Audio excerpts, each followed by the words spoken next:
तो हमारे पास हैं दिसंबर 2025 के आखिरी हफ्ते की कुछ सुर्खियां, और इन्हें पढ़ते हुए एक बहुत ही अजीब और दिलचस्प बात सामने आई। अच्छा, क्या? ऐसा लगा जैसे भारत एक ही समय में मतलब दो अलग-अलग दिशाओं में सफर कर रहा है। ये तो एक बेहतरीन अवलोकन है। एक तरफ वो अपनी हजारों साल पुरानी जड़ों को सींच रहा है, और दूसरी तरफ वो भविष्य की तकनीक में एक जबरदस्त छलांग लगा रहा है। बिल्कुल। इस हफ्ते की घटनाएं इसी विरोधाभास का मतलब एक तरह से आईना है। एक तरफ 5वीं सदी की तकनीक से बना जहाज है, हाँ, तो दूसरी तरफ पनडुब्बी से छोड़ी जाने वाली परमाणु मिसाइल। ये सिर्फ अलग-अलग खबरें नहीं है, ये भारत की आज की पहचान के दो पहलू हैं। मतलब अपनी विरासत का सम्मान और भविष्य के लिए एक जबरदस्त महत्वाकांक्षा। एकदम सही। बिल्कुल। तो आज हमारा मकसद सिर्फ इन खबरों को जानना नहीं, बल्कि इस अनोखे संतुलन को समझना है। हम शासन, अर्थव्यवस्था और रक्षा के आईने में देखेंगे कि भारत कैसे अपने अतीत और भविष्य को एक साथ साध रहा है। चलिए शुरू करते हैं। शुरुआत करते हैं शासन से, और एक ऐसी योजना से जो शायद भारत की सबसे जमीनी योजनाओं में से एक है, प्रधानमंत्री ग्राम सड़क योजना। PMGSY। जी, इसने हाल ही में 25 साल पूरे किए हैं। सुनने में तो ये बस सड़कें बनाने की एक योजना लगती है, लेकिन इसकी कहानी में भी विकास का एक पूरा सफर छिपा है। जी बिल्कुल। साल 2000 में जब ये शुरू हुई तो मकसद बहुत सीधा था। क्या था? गांवों को पक्की सड़कों से जोड़ना, ताकि लोग बाजार, स्कूल, अस्पताल तक आसानी से पहुंच सकें।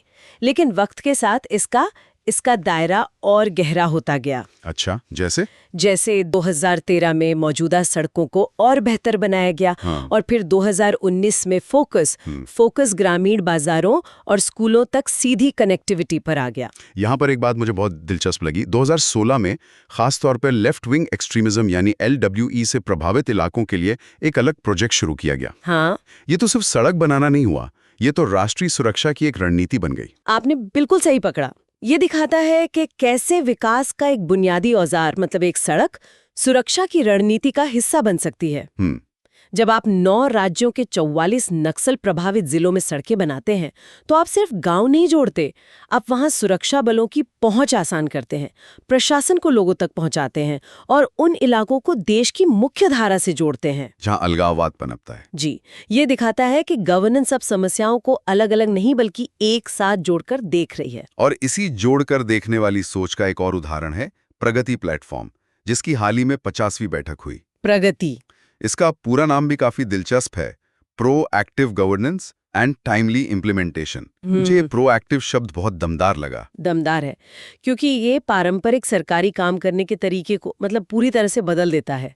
सोचिए, एक तरफ दशकों से अटकी हुई सरकारी फाइलें हैं और दूसरी तरफ ये प्लेटफॉर्म। हाँ, ये एक 3 स्तरीय सिस्टम है। सबसे ऊपर प्रधानमंत्री कार्यालय, बीच में केंद्र सरकार के सचिव और सबसे नीचे राज्यों के मुख्य सचिव, सब एक साथ वीडियो कॉन्फ्रेंस पर। तो इसका मतलब यह है कि ये प्लेटफॉर्म सिर्फ एक मीटिंग की जगह नहीं, बल्कि एक तरह का ब्यूरोक्रेसी हैक है, जो सीधे प्रधानमंत्री को राज्यों के मुख्य सचिवों से जोड़कर सालों से अटके काम करवा देता है। बिल्कुल सही शब्द इस्तेमाल किया आपने, ब्यूरोक्रेसी हैक। और इसके नतीजे चौंकाने वाले हैं।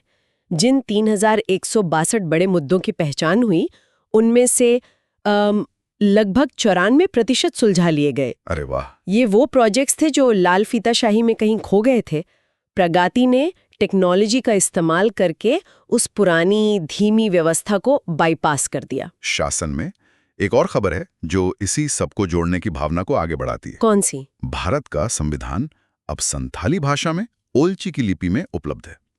ये प्रतीकात्मक रूप से बहुत बड़ी बात है ना? ये सिर्फ प्रतीकात्मक नहीं बल्कि व्यावहारिक रूप से भी एक बड़ा कदम है। जी। संथाली भाषा 2003 में संविधान की 8वीं अनुसूची में शामिल हुई थी, जिसमें अब 22 भाषाएं हैं। जी। जब देश का सबसे बड़ा कानून यानी संविधान किसी की अपनी भाषा में उपलब्ध होता है, तो ये न्याय, अधिकार और नागरिकता को उन लोगों के लिए वास्तविक बनाता है जो शायद अब तक खुद को व्यवस्था से बाहर महसूस करते थे। बिल्कुल, ये भाषा के जरिए लोकतंत्र को मजबूत करना है। और एक मजेदार तथ्य ये भी है कि इन 22 आधिकारिक भाषाओं में अंग्रेजी शामिल नहीं है। हाँ, ये बहुत लोगों को नहीं पता। खैर, एक तरफ सरकार टेक्नोलॉजी और भाषा का इस्तेमाल करके गवर्नेंस को तेज और समावेशी बना रही है, वहीं दूसरी तरफ टेक्नोलॉजी अर्थव्यवस्था के लिए कुछ नई चुनौतियां भी खड़ी कर रही है। आप RBI की ताज़ा फाइनेंशियल स्टेबिलिटी रिपोर्ट की बात कर रही हैं? जी। उस रिपोर्ट में भी वही दोहरी तस्वीर दिखती है। अच्छी खबर ये है कि अर्थव्यवस्था रफ्तार पकड़ रही है। जीडीपी ग्रोथ के आंकड़े उम्मीद से बेहतर हैं। और बैंकों का एनपीए भी कम हुआ है। जी, बैंकों के डूबे हुए कर्ज यानी ग्रॉस नॉन परफॉर्मिंग एसेट्स भी कम होकर सिर्फ 2.1% रह गए हैं, जो एक बहुत अच्छा संकेत है। लेकिन आरबीआई ने कुछ चिंताएं भी जताई हैं, खासकर असुरक्षित कर्जों को लेकर। ये असुरक्षित कर्ज क्या हैं और ये इतने खतरनाक क्यों हैं? असुरक्षित कर्ज यूं समझिए वो होते हैं जिनके पीछे कोई गारंटी या गिरवी रखने के लिए संपत्ति नहीं होती, जैसे पर्सनल लोन या क्रेडिट कार्ड का बिल। अच्छा। खतरा तब बढ़ता है जब ये बहुत आसानी से और बहुत ज्यादा बंटने लगे।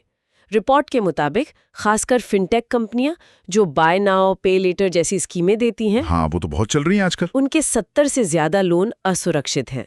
मतलब ये जो युवाओं में इतना क्रेज है कि आज खरीदो कल चुकाओ, ये एक नए तरह का कर्ज का जाल बन सकता है। क्या आरबीआई की चिंता इसी को लेकर है? बिल्कुल, ये एक तरह का अदृश्य जाल है। आसानी से मिलने वाला पैसा लोगों को ज्यादा खर्च करने के लिए उकसाता है, और अगर अर्थव्यवस्था में थोड़ी भी सुस्ती आई तो ये लोन चुकाना मुश्किल हो जाएगा और फिर पूरा बैंकिंग सिस्टम प्रभावित हो सकता है। जी, आरबीआई इसी संभावित खतरे को लेकर आगाह कर रहा है। रिपोर्ट में स्टेबल कॉइन्स को लेकर भी चिंता है। अच्छा, ये क्रिप्टो करेंसी से जुड़ा कुछ है? ये स्टेबल कॉइन्स क्या बला है? आसान भाषा में समझिए, स्टेबल कॉइन एक ऐसी क्रिप्टो करेंसी है जिसकी कीमत किसी असली मुद्रा जैसे डॉलर से जुड़ी होती है। तो बिटकॉइन की तरह इसकी कीमत हर दिन घटती बढ़ती नहीं, स्थिर रहती है। चिंता ये है कि अगर ये बहुत ज्यादा लोकप्रिय हो गए तो लोग रुपये की जगह इनका इस्तेमाल करने लगेंगे।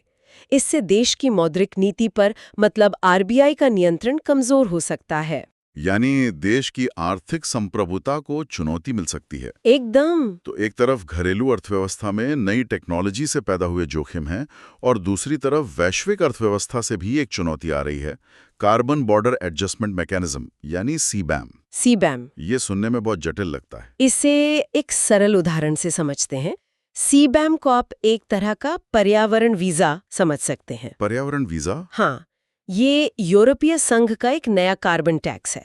अगर कोई सामान जैसे स्टील या एल्यूमिनियम किसी ऐसे देश से ईयू में आता है जहां उसे बनाने में बहुत ज्यादा कार्बन प्रदूषण हुआ है, तो ईयू के बॉर्डर पर उस पर एक ग्रीन टैक्स लगेगा। इसका मकसद क्या है? मकसद है कार्बन लीकेज को रोकना। ईयू नहीं चाहता कि उसकी अपनी कंपनियां सख्त पर्यावरण नियमों से बचने के लिए अपना प्लांट उठाकर किसी ऐसे देश में ले जाए जहां प्रदूषण पर कोई रोक-टोक नहीं। अच्छा, तो ये उसी पर ताला लगाने का एक तरीका है। जी, जो साफ सुथरी तकनीक इस्तेमाल करेगा उसे फायदा होगा। और इसका भारत पर तो सीधा असर पड़ेगा क्योंकि हम ईयू को बहुत ज्यादा स्टील और एल्यूमिनियम बेचते हैं। जी, चीन के बाद हम दूसरे सबसे बड़े निर्यातक हैं, और हमारी मुश्किल ये है कि भारत में ज्यादातर स्टील आज भी पारंपरिक ब्लास्ट फर्नेस तकनीक से बनता है, जिसमें कार्बन उत्सर्जन बहुत ज्यादा होता है। हाँ, तो 2026 से जब ये टैक्स पूरी तरह लागू होगा तो हमारा स्टील यूरोप में महंगा हो जाएगा, जिससे हमारे निर्यात पर असर पड़ेगा। ये एक बड़ी आर्थिक और पर्यावरणीय चुनौती है। तो अर्थव्यवस्था के बाद अब उस क्षेत्र पर आते हैं जहां अतीत और भविष्य का ये टकराव सबसे साफ नजर आता है, रक्षा और तकनीक। और यहाँ एक ऐसी खबर है जो मुझे तो सुनने में अविश्वसनीय लगी। एक ऐसा जहाज जिसे कीलों से नहीं बल्कि रस्सियों से सिला गया है। INSV कौंडिन्या। ये तो किसी फैंटेसी फिल्म जैसा लगता है, पर यह हकीकत है। ये वाकई असाधारण है। ये कोई आम जहाज नहीं है।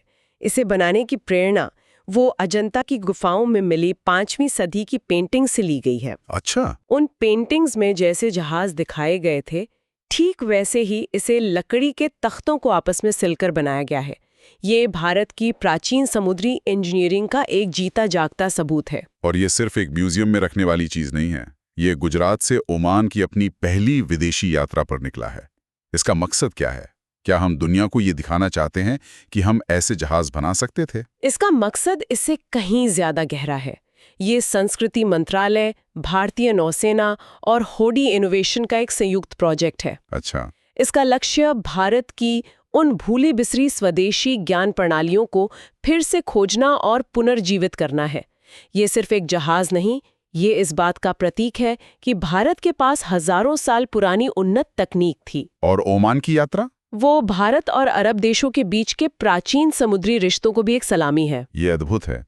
एक तरफ हम 5वीं सदी की सिलाई तकनीक को पुनर्जीवित कर रहे हैं और ठीक उसी हफ्ते हम भविष्य की युद्ध तकनीक का परीक्षण कर रहे हैं, K4 मिसाइल। यहीं पर वो विरोधाभास अपने चरम पर है ना? बिल्कुल। K4 एक पनडुब्बी से लॉन्च की जाने वाली बैलिस्टिक मिसाइल है, SLBM। इसकी मारक क्षमता करीबन 350 किलोमीटर है। 3500 किलोमीटर। जी, यह भारत की परमाणु प्रतिरोधक क्षमता में एक क्रांतिकारी कदम है। और K सीरीज का K पूर्व राष्ट्रपति डॉक्टर APJ अब्दुल कलाम को एक श्रद्धांजलि है। मतलब ये सिर्फ एक मिसाइल का नाम नहीं है, ये उस विजन को सलाम है जिसने भारत को मिसाइल पावर बनाया। बिल्कुल। तो K4 एक तरह से डॉक्टर कलाम की विरासत को आगे बढ़ा रही है। तो पहले क्या था? इससे पहले हमारी परमाणु पनडुब्बी INS अरिहंत K15 मिसाइलों से लैस थीं।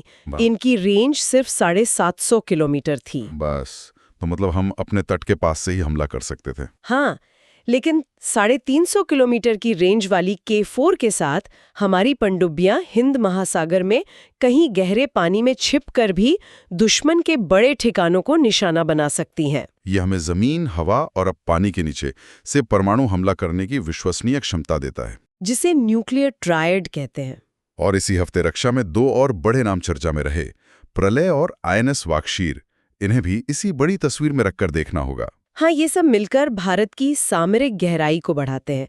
INS वाकशीर प्रोजेक्ट 75 के तहत बनी छठी और आखिरी कलवरी श्रेणी की पनडुब्बी है। अच्छा, ये आखिरी है। जी, ये हमारी नौसेना को समुद्र के नीचे और ताकतवर बनाती है। और प्रलय वो एक अलग तरह का हथियार है। ये सतह से सतह पर मार करने वाली एक क्वाजी बैलिस्टिक मिसाइल है। एक मिनट, ये क्वाजी बैलिस्टिक क्या होता है? क्या ये सामान्य बैलिस्टिक मिसाइल से अलग तरह से उड़ती है? हाँ, बिल्कुल। एक सामान्य बैलिस्टिक मिसाइल का रास्ता काफी हद तक तय होता है, जैसे हवा में फेंका हुआ पत्थर। लेकिन क्वाजी बैलिस्टिक मिसाइल हवा में अपना रास्ता बदल सकती है, मतलब कलाबाजियां खा सकती है। तो इससे दुश्मन के एयर डिफेंस सिस्टम के लिए इसका पता लगाना मुश्किल हो जाता होगा? मुश्किल ही नहीं, लगभग नामुमकिन हो जाता है। 400 किलोमीटर की रेंज वाली प्रलय युद्ध के मैदान में पासा पलटने वाला हथियार है। कभी कभी ये सोचना भी अजीब लगता है कि समुद्र की शांति के नीचे और आसमान में इतनी जबरदस्त ताकत छिपी होती है जो पूरे भू राजनीतिक समीकरण को संतुलित रखती है। सही कहा। तो घरेलू मोर्चे पर मजबूती के साथ साथ वैश्विक मंच पर भी भारत एक बड़ी भूमिका निभा रहा है। आप किम्बर्ली प्रोसेस की बात कर रहे हैं? जी, भारत को 2026 के लिए उसका अध्यक्ष चुना गया है। ये एक बहुत बड़ी और नैतिक जिम्मेदारी है। किम्बर्ली प्रोसेस संघर्ष वाले हीरों यानी कॉन्फ्लिक्ट डायमंड्स के व्यापार को रोकने की एक वैश्विक पहल है। Conflict diamonds? ये नाम सुनते ही दिमाग में हॉलीवुड की फिल्म ब्लड डायमंड आ जाती है। क्या ये वही चीज है? ये बिल्कुल वही चीज है। सोचिए, एक खूबसूरत हीरा जिसे कोई अपनी सगाई की अंगूठी के लिए खरीदता है। हो सकता है कि उसकी चमक के पीछे किसी अफ्रीकी देश में गृह युद्ध, हिंसा और खून खराबा छिपा हो। मतलब विद्रोही गुट इन हीरो को बेचकर हथियार खरीदते हैं। जी, और अपनी सरकारों के खिलाफ लड़ाई जारी रखते हैं। किम्बर्ले प्रोसेस इसी ब्लड डायमंड के व्यापार को रोकने की एक वैश्विक कोशिश है। और भारत, जो दुनिया का सबसे बड़ा हीरा कटिंग और पॉलिशिंग केंद्र है, अब इस प्रक्रिया का नेतृत्व करेगा। जी, भारत इसका संस्थापक सदस्य रहा है।